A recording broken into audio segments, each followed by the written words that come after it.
Se você não vê o problema, você não percebe o tamanho da coisa, né? Pensa assim, imagina uma pessoa que mora no interior, numa cidade muito pequena, que não teve chance de vir para São Paulo, por exemplo. Okay? O mundo dela é aquele. Okay? Você vai falar para ela de assuntos que ela não conhece, nunca viu, não vivenciou, não sentiu nem a necessidade.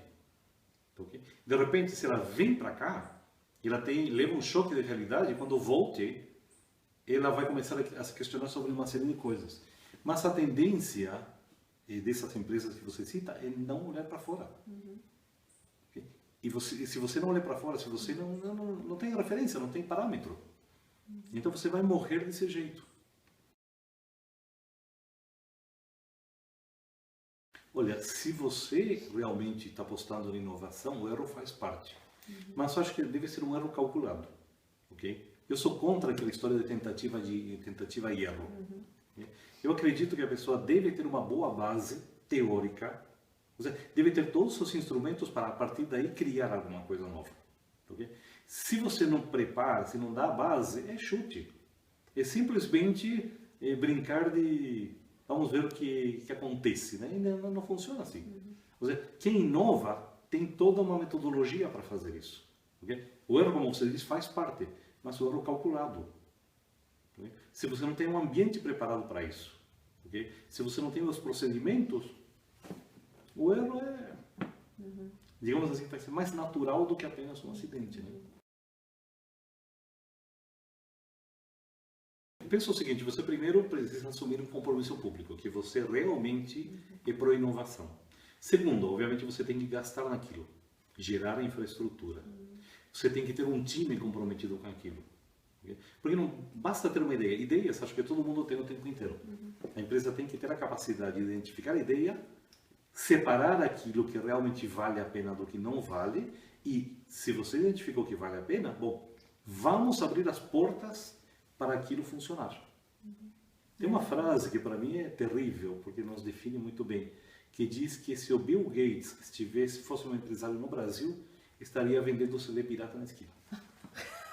Então o que significa isso? Lamentavelmente a infraestrutura que nós temos não é favorável. Se uma empresa, qualquer que seja, fornece essa infraestrutura, assume o compromisso e coloca realmente um líder de peso com a equipe de apoio para fazer, aí vai. Eu acho que o RH tem que ser aquele que mostre que a coisa não está legal. E não apenas, ou seja, o RH tem a mania muitas vezes de apenas reclamar, que é uma tremenda bobagem. O RH tem que mostrar os caminhos, okay? Incentivar a que executivos saiam um pouco do dia a dia e visitem outras empresas. Por exemplo, os RHs fazem muito isso. Mas o ideal seria que os executivos da área de negócio visitassem. Tá bem? Promover encontros. Okay? Você pode também incentivar a essa turma a viajar. Tem empresas, por exemplo, e achei muito interessante isso, falam o seguinte: expatriar um executivo é muito caro. Okay? Porém, tem um detalhe.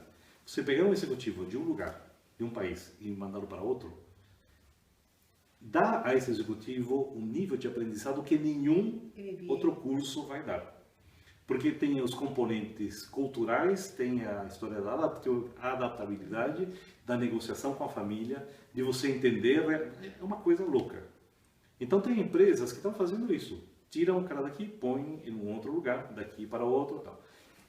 Qual a conta que eles fazem? Custa caro fazer isso? Custa muito caro.